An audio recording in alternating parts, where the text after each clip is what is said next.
행복할 수가 없다라는 거예요. 그리고 개인으로 봐도 행복도 있지만 불행이 있는데 이 불행은 누구에게나 다 찾아오는, 모두에게 찾아오는 일들이다 라고 합니다. 그래서 예외 없이 모두가 다 불행을 경험한다는 사실입니다. 그런데 이제 불행이 시작되어지고 불행에 빠지게 되면은 문제가 이제 발생하게 되어지는 것들이 뭐가 있냐면은, 불행이 계속해서 빠지기 시작하면 절망이라는 것이 온다는 거예요. 절망이라는 것은 소망이 끊어진 상태를 얘기하는 것이죠. 소망이 없어, 희망이 끊어진 상태, 절망의 상태에 빠진다는 것입니다. 자, 이렇게 보면은 불행에 빠지면 절망이 오는구나. 그래서 불행과 절망은 마치 한 세트처럼 느껴질 수 있어요. 같이 묶어버리죠. 그런데 우리가 그것을 조금 더 명확하게 분석해보게 들어가 보면은, 불행과 절망은 같은 세트가 아니에요. 어떤 사람은 모두가 다 불행을 느꼈을 때, 근데 어떤 사람은 절망에 빠지는 사람도 있지만 절망에 안 빠지는 사람도 있다는 것입니다. 그러니까 반드시 불행하다 생각이 들면 절망한다? 그건 아니라는 것입니다. 그래서 불행과 절망은 같은 듯 하나 다른 형태를 띠고 있는, 성질이 다른 성질의 모습을 가지고 있기 때문에, 그래서 우리는 이 불행과 절망을 같이 묶으면 안 되고 별도로 분리해서 생각해 보자는 것입니다. 그래서 오늘 제가 한 3가지 예화를 가지고서 4가지 이야기를 가지고서 함께 이 말씀에 대한 부분들을 풀어나가려고 합니다. 첫 번째는요, 우리가 잘 알고 있는 욥이죠. 욥. 그래서 성경상에서도 그렇고 세상에서 만약 욥 같은 고난을 당했다면 정말 나는 욥에게 아무것도 아니구나, 욥에 비하면, 이런 생각이 들 정도로 사단이 개입을 하면서부터 한순간에 한꺼번에 많은 불행이 찾아왔죠. 여러분, 불행은 하나씩 오는 게 낫나요? 아니면 한꺼번에 오는 게 낫나요? 그냥 하는 거 한꺼번에 오는 게 낫나요? 한꺼번에 온다면 때로는 감당 못할 수가 있을 거라고 생각이 듭니다. 근데 욥은 그랬어요. 한순간에 한꺼번에 불행이 찾아온 것입니다. 한꺼번에 한순간에 모든 재산을 잃었고요, 또 모든 자녀들, 10명의 자녀를 잃었죠. 그리고 자신도 온몸에 머리부터 발끝까지 종기로 가득했습니다. 거기다가 아내는 어땠습니까? 하나님을 욕하고 죽어버려라 하면서 악담을 하는 그런 아내에 있었고, 또 친구들이, 3명의 친구들이 왔었죠. 초상 났으니까 위로차 왔지만 그 다음에 일주일 후에 이제 욥과 무엇을 하냐, 한마디로 말싸움을 해요. 욥을 위로하러 온 사람들이 위로만 하면 가면 좋은데 위로하지 않고 네가 왜 이런 고난을 당했을까? 잘 생각해보라고, 그런 얘기를 하는 거예요. 한마디로 상갓집에 와서 미치고 한장할 노릇이죠. 자, 이렇게 친구들이 계속해서 하나님께서는 번성징악이라 했잖아요. 너는 지금 심판을 받은 거야. 왜 심판을 받았을까? 분명히 우리가 알지 못하는 무슨 죄를 네가 졌기 때문에 그런 거 아니겠니? 이렇게 변론을 세 사람과 함께 돌아가면서 계속 변론한 이야기가 욥기서의 내용이기도 합니다. 자, 그런 일들을 경험하면서 욥이 무엇을 느꼈냐면은, 무엇을 생각하게 됐냐면은, 내가 지금까지 잘 믿어왔던 하나님, 성경에 보면 1장에 보면은 욥이 되게 신실한 사람이에요. 독실한 사람, 하나님 잘 믿었던 사람으로 나옵니다. 근데 내가 이렇게 고난에 빠졌는데, 이게 불행에 빠졌는데 하나님이 안 보이시는 거예요. 하나님조차도 나를 외면하시네? 이런 마음이 드는 거죠. 최후의 보루였던 하나님조차도 안 보이는 거예요. 다 안 보여요. 내 아내도 안 보여요. 사실 제 힘들 때, 저한테는 제 아내가 엄청 힘이 되어지거든요. 아내 한마디가. 마찬가지로 부부는 그런 존재예요. 서로가 힘이 되어주는 거거든요. 서로를 갉아먹고 서로를 나라고 떨어뜨리는 그런 것이 아니라 힘이 되어주는 거거든요. 그 말 한마디예요. 세상에서 가장 힘이 되는 것은 부부거든요. 남편의 아내의 말 한마디가 남편을 살리고 또 아내를 행복하게 만들어 주거든요. 이제 그런 것 같은 삶인데, 우리가 그렇지 못한 욥의 모습을 보는 겁니다. 그래서 이렇게 둘러보니까 하나님조차도 외면하고 있는 상태에 빠지다 보니까 어디에 빠지냐면은 불행이 이제 진짜 불행의 모습으로, 그 전에는 약간 가면의 임시의 불행의 상태예요. 그냥 환경적으로 욥이 불행하구나 이렇게 볼 수 있는 상태인데, 진짜 욥이 주변에 아무도 없구나, 나 혼자밖에 없구나 라는 생각이 들었을 때 진짜 불행이 시작되니까 어떤 일이 생기냐, 절망이 금방 찾아온다는 것입니다. 절망에 빠지는 거야. 주변에 나밖에 없어. 주변 사람들이 있는데도 불구하고 나밖에 없는 거예요. 그게 사람이 제일 절망에 빠지는 이 가장 큰 이유가 나밖에 없다라는 생각을 갖게 되어졌을 때 절망에 빠진다는 사실입니다. 그런데 다행히도 욥은 그 절망이 오래 가지 않았다는 거예요. 왜 오래 가지 않았을까? 이 사람이 친구들과 변론을 막 하면서 자기를 막 변명하듯이 하고 막 이해시키려고 하면서 문득 뭔가를 막 깨닫기 시작하는 거예요. 근데 그 깨달음이 너무나도 좋은 깨달음이라는 것입니다. 안 좋은 쪽으로, 부정적으로 나락으로 떨어뜨리고 그래 나 같은 건 죽어야 돼 이런 마음으로 깨달은 것이 아니라 무엇을 발견했느냐, 보이지 않았던 하나님이 보이기 시작하는 거예요. 놀라운 역사가 있습니다. 그래서 욥기서 42장에 욥이 고백하는 거예요. 내가 알지 못했던 것들 깨달게 되어졌고, 그리고 내가 전에는 주께 대하여 듣기만 했는데, 옛날에 기독령으로 듣기만 했어. 근데 이제 눈으로 볼 줄을 알게 되었다. 이런 고백도 하게 되어지는 욥을 만날 수가 있는 것입니다.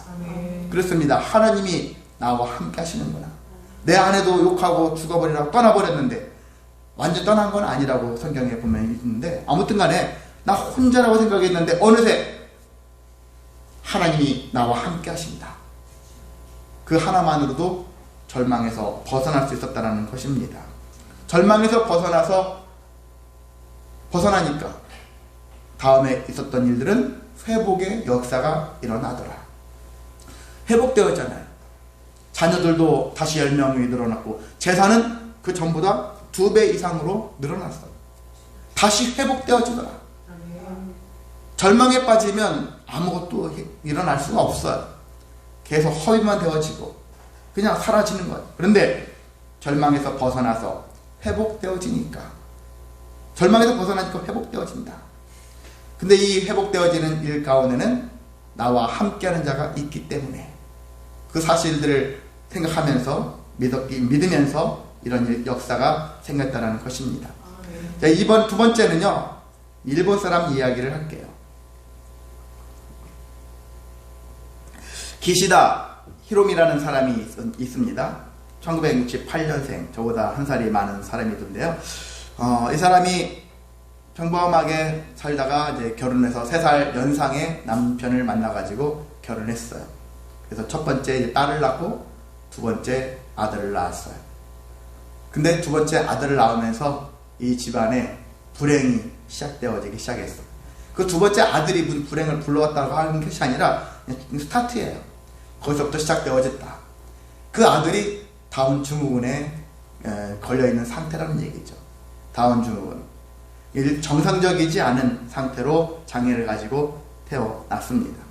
그리고 남편은 39살의 나이에 심근경색, 흔히 심장병으로, 심장마비로 죽은 거죠. 죽었습니다. 그리고 본인 자신도 병에 걸렸어요. 무슨 병이냐? 대동맥해리라는 병이 있어요. 심장에 보면 심장에 혈관이 있는데, 심장에 굵은 혈관이 있는데 이 혈관이 파열되어지는 거예요. 저절로 그냥 녹아 나가듯이 나가버리는 거예요. 혈관이 파괴되면 어떻게 됐습니까? 죽을 수밖에 없죠. 치사율이 50% 정도의 그런 육박할 수 있는 상태예요. 그래서 수술을 한다 할지라도 성공률이 20%밖에 되지 않는 절망적인 상태에 빠져 있는 것이죠. 그래도 수술 안 하면 죽으니까 수술을 하는 편을 택해서 수술을 했어요. 근데 그 수술을 했는데 후유증으로 인해서 하반신을 못 쓰게 됐어요. 평생을 휠체어로 의존해서 살 수밖에 없는 상태가 되었습니다. 얼마나 힘들겠습니까? 살고 싶겠습니까?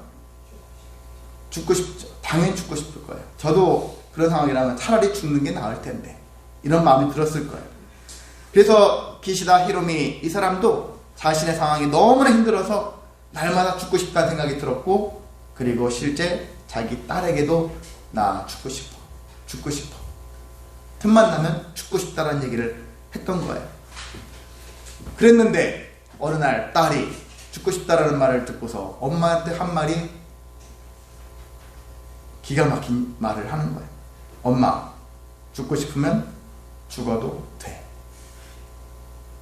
여기만 놓고 보면은 참 싸가지 없는 딸이다 이렇게 생각이 들잖아요. 철없는 딸이다. 근데 뒷말이 감동스러운 이야기거든요. 엄마가 얼마나 힘들게 병원 생활하는지를 알아. 차라리 죽는 게 낫겠어 하는 그런 생각이 하는 것이 마땅한 일이고, 또한 그것이 괴롭다는 것도 알고 있어. 그래서 엄마가 정말 못 견디겠다고 그런 생각이 든다면은 죽어도 돼. 근데 나도 같이 죽어줄게. 같이. 여기서 중요한 것은 같이 죽어줄 수 있다. 그런 얘기를 하는 거예요. 같이 죽어줄 수 있다.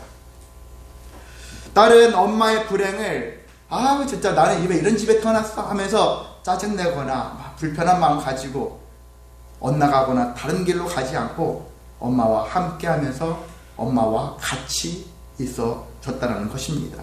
회피하지 않았어요. 모른 척 하지 않았습니다. 모든 힘든 상황에서 엄마와 함께 계속 존재했던 것을 볼 수 있습니다. 그러자 이 엄마인 기시다 히로미가 딸이 죽어도 돼 하는 그 얘기에 오히려 정신이 번쩍 들면서 그 이후로는 죽고 싶다는 생각이 들지 않았다는 거예요. 살아야 되겠구나. 살아야 되겠구나. 딸의 한마디에 오히려 살아야 되겠구나. 그러면서 이 기시다 히로미가 두 가지를 깨달았대요. 첫 번째는 혼자만 겪고 있다는 생각에서 혼자 겪는 것이 아니라 모두가 함께 불행을 겪고 있구나 라는 것들을 깨달았고요. 두 번째는 결코 혼자만 존재하는 것이 아니라 누군가 나와 함께 하는구나 라는 것들을 깨달았다는 것입니다.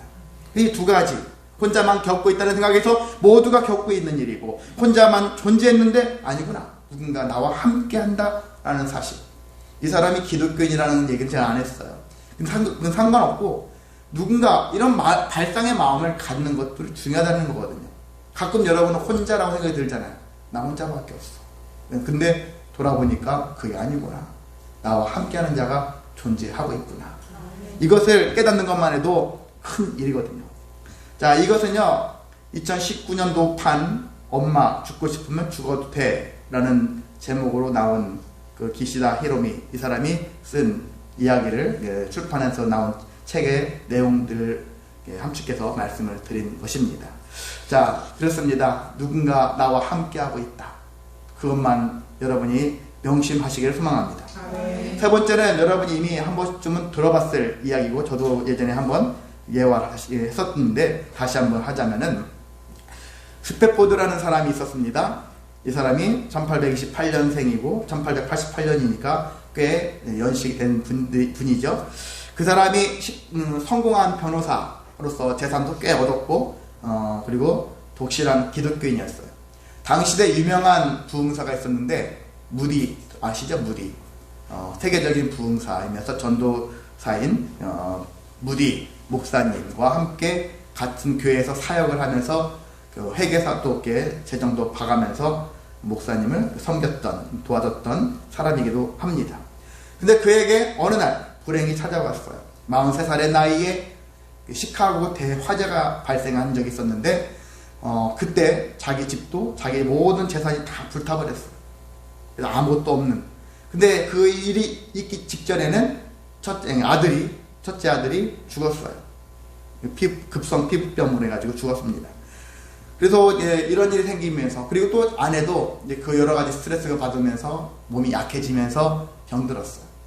그래서 이 스페포드가 우리 가족이 조금 휴양을 해야 되겠구나 하면서 사업을 잠깐 접고, 접은 것이 아니죠. 사업을 잠깐 이제 중지시키면서 가족들과 함께 배를 타고서 영국으로 가서 좀 쉬다, 유럽 여행 좀 하고자 배를 타고 간 거예요.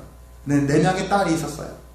근데 막상 떠나려고 하는데 갑자기 무슨 급한 일이 생겨가지고 이 스페포드는 그 일이 아직 해결되지 않은 일이 있어가지고 남았어요. 먼저 가. 내가 뒤따라 갈게. 먼저 보냈는데 해필이면 그 먼저 보낸 여객선이 다른 배와 충돌해가지고 그리고 엄마는 살고 4명의 딸은 다 죽었어요. 다 죽고 그 소식을 나중에 들었어요. 영국에 간 아내가 전보를 텄는데 나 혼자만 살아남았음.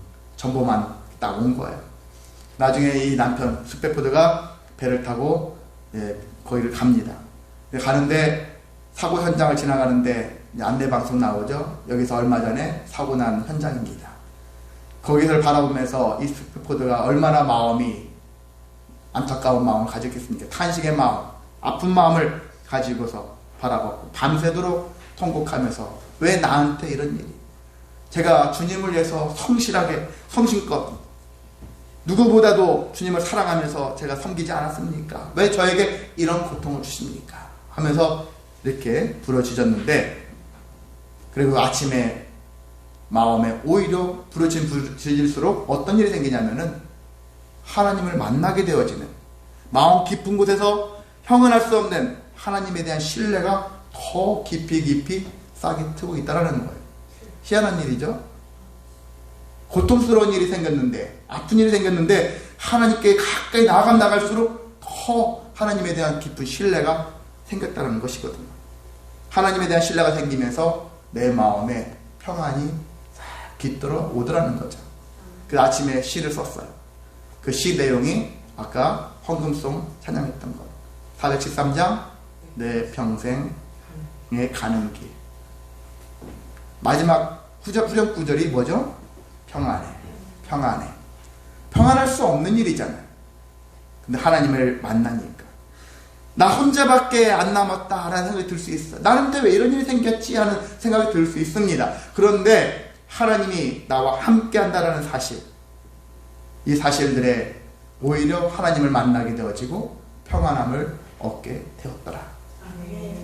자, 이 사람은 이 시를 썼지만 나중에 이제 시카고로 돌아와서 여러 군데서 이제 간증을 하는 거예요. 간증을 합니다. 자기가 이렇게 되어져서 여기까지 이렇게 되어졌습니다. 근데 하나님을 만났습니다. 이 간증을 했는데 무디 목사님과 함께 음악 목사로 활동했던 어떤 사람이 있는데, 필립 블리스라는 사람이 있는데, 그 사람이 그걸 마음에 감동을 받고 내가 그걸 붙여야 되겠구나. 그래서 시를 가져다가 작곡을 한 거죠. 그래서 만들어진 노래 바로 내 평생 가는 길. 자, 이 스페포드는 그 이후에 2명의 자녀를 추가로 더 얻었습니다. 자녀가 태어났고요. 그리고 나중에 이 사람은 모든 걸 정리하고 이스라엘로 가요. 그리고 예루살렘으로 가서 예루살렘에 가서 평생을 고아와 가난한 사람들을 섬기며 살았다고 합니다. 자, 그렇습니다. 고난이 분명히 와요. 오지만 불행이 옵니다. 그럼에도 하나님을 만나니까 평안을 유지할 수 있는 삶을 이 사람이 누렸던 것처럼 여러분도 이러한 삶들을 누리시기를 소망합니다. 힘들면 힘들수록 어떻게 하라고요? 주님께 나아가자. 여러분이 고통스러울 때 제가 가끔 얘기하잖아요. 그 어린아이가 부모님이 혼날지라도 아이가 부모님 혼내는 것이 무서워서 도망가면 그 길로 탕자처럼 되어버리지만, 부모님께 가까이 다리 막 깊이 들어오는 자녀는 끝까지 부모 안에서 잘 양육되어지는 것을 볼 수 있는 것처럼 우리가 마치 그와 같은 삶입니다. 힘든 일이 생길 때마다, 매만다고 생각할 때마다 하나님 없어 하고서 떠나버리는 인생이 아니라 하나님께 더 가까이 날마다 가까이 그렇게 다가가는 그런 삶을 살아가시기를 소망합니다. 자, 4번째, 예수님이십니다. 예수님은 이 땅에 오셔서, 예수님의 사역을 보면 행복한 사역도 많죠. 사람들을 하나님의 말씀, 하나님 나라에 선포하시고 병든 자도 고치시고 귀신도 쫓아내시고 행복한 일들이 넘쳐요. 그런데 그 반면에는, 이면에는 엄청난 불행의 역사라고 볼 수 있습니다. 매맞고 능욕당하고 온갖 당할 뿐이 아닌데 당하는 거예요. 그리고 이 세상도 마찬가지입니다. 때론 저와 여러분도 내가 이러한 욕을 받을 필요가 없는데 욕먹을 때도 있어요. 억울할 때 있죠. 그런 부분들이 있는데 예수님은 우리를 대표해서 욕을 엄청 많이 드신 분이거든요. 자, 불행이라면 예수님도 한 가닥을 하시는 분이겠죠. 그런데 예수님의 사역을 보면은 절망하지 않으신다는 사실입니다. 왜 그렇습니까? 잘 아는 것처럼 나에게는 아버지가 계셔. 그 아버지가 누구죠? 하나님 아버지. 내 아버지가 나와 늘 함께 하시는데 절망하지 않는 거예요. 아버지를 믿고 아버지를 의지하고 아버지가 하라는 대로만 순종하는 거예요. 그렇게 했더니 놀라운 역사가 있지 않습니까? 결코 예수님이 제자들을 생각하면 외로울 수 있어요. 베드로도 떠나고 나한테 엄청 충성을 맹세했던 사람들인데 떠나버리고 나한테 남은 게 없어. 그런데 나한테는 그래도 하나님이 계셔. 이 사실 하나가 인생에서 엄청 중요하다는 것입니다. 사역을 하는 입장에서는 너무나도 중요한 사실이거든요.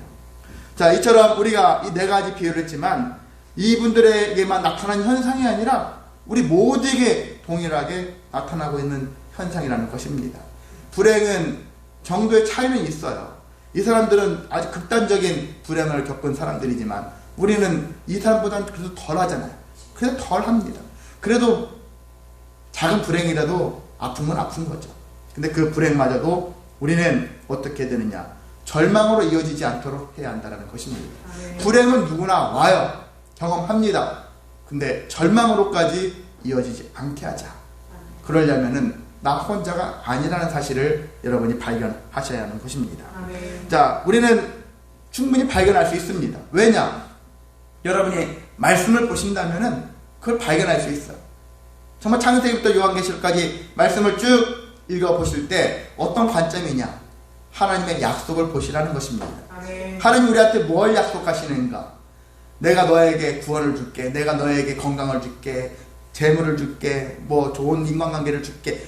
이런 것을 보지 마시고 어떤 걸 보시냐? 가장 기본적인 것, 기초적인 것. 내가 너와 함께 하리라. 그걸 보시라는 거예요. 아, 그게 나한테 무슨 의미죠? 많은 사람들은 그걸 간과해요. 내가 너와 함께 한다는 그 말씀이 와닿지 않는 거예요. 그게 뭔데요? 저한테는 지금 돈이 필요해요. 저한테는 지금 건강이 필요해요. 사람들은 이것이 해결돼야지만이 저한테는 행복입니다. 이렇게 얘기하는 사람들이 있는데 하나님이 그런 약속보다는 내가 너와 함께 할 것이다. 그 약속을 우리에게 먼저 하신다는 것입니다. 그것을 성경의 인물들한테만 한 것이 아니라 우리들에게도 동일하게 내가 너와 함께 하겠다. 그렇게 약속하고 있습니다. 오늘 세 구절을 성경의 구절을 말씀드렸죠. 창세기 28장 15절에 있는 말씀은 야곱에게 하신 말씀이에요.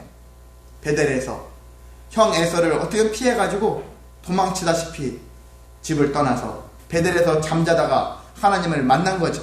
근데 하나님이 하신 말씀이에요. 야곱이 뭘 잘했다고? 당시 믿음도 그렇게 없는 사람이에요.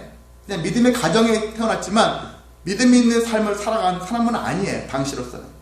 근데 하나님에 대해서 듣긴 했던 거야. 부모님을 통해서.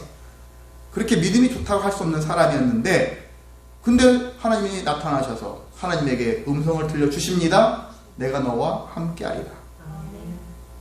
그리고 뒤에 구절이 그처럼 내가 내게 허락한 것을 다 이루기까지 너를 떠나지 아니하리라. 먼저 약속하시는 거예요. 우리가 잘해야지만 약속하시는 것이 아니라 잘하기 전에도 약속을 하시더라. 하나님이 이런 분이십니다. 그리고 두 번째 여호수아에게 하신 말씀입니다.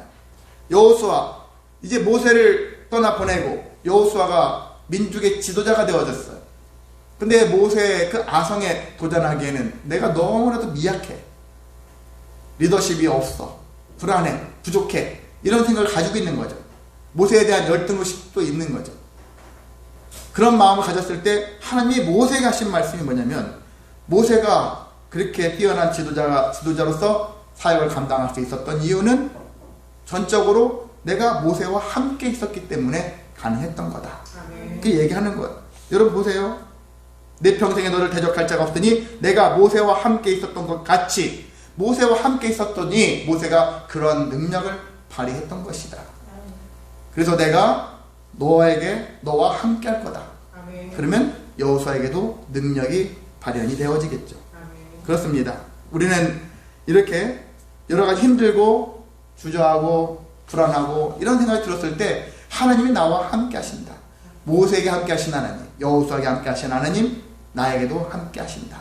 이러한 고백을 행하시기를 소망합니다. 아멘. 자, 마지막 이사야 41장 10절에 있는 말씀은 사실 이스라엘 백성들, 믿음의 백성들, 모든 우리들한테 말씀하시는 거겠죠. 두려워하지 말라, 놀라지 말라, 내가 너를 굳세게 하고 도와주겠다, 붙들겠다, 이렇게 약속을 하십니다. 그러니까 이미 먼저 약속하시는 거예요. 우리가 열심히 해서가 아닙니다. 하나님 앞에 나아가고 있으면, 주님에 대해서 마음의 문을 열고 있으면 주님이 충분히 우리를 그렇게 하신다는 것입니다. 아멘. 자, 그래서 하나님이 왜 친히 먼저 약속을 하실까? 제가 생각을 해봤거든요. 결국은 오늘 본문에 있는 말씀이에요. 죄로 인해서 많은 사람들이 죄의 인생을 살고 있어요. 저와 여러분이 아무리 깨끗하게 선하게 살려고 해도 주변이 다 죄로 물들어 있어요. 그러다 보니까 우리 죄의 영향을 직간접적으로 받을 수밖에 없는 존재입니다. 그래서 원하지 않는 일들을 당할 수밖에 없는 일들이 생겨요. 자, 이렇게 크고 작은 불행이 분명히 존재하는데, 그런데 나 혼자 겪는 일이다 라고 생각하면 절망에 곧 빠져버리잖아요. 누구나 빠집니다. 아무리 담대하게 정말 우리 봤을 때 저 사람은 정말 결코 절망에 빠지지 않아 라고 할지라도 그 사람이 나 혼자 있구나 라는 생각을 하는 순간 절망에 빠지는 거예요. 엘리야도 어떻게 했습니까? 절망에 빠진 순간 어떤 순간입니까? 나 혼자밖에 안 남았다 그러잖아요. 그래 하나님이 뭐라고 합니까? 7,000명을 준비해 놨는데 자기 혼자라는 생각을 하고 있는 거예요. 내가 너와 함께하고 또 바알에게 무릎 꿇지 않는 7,000명의 예비된 사람들이 존재하고 있는데 왜 넌 너 혼자라고 생각하느냐?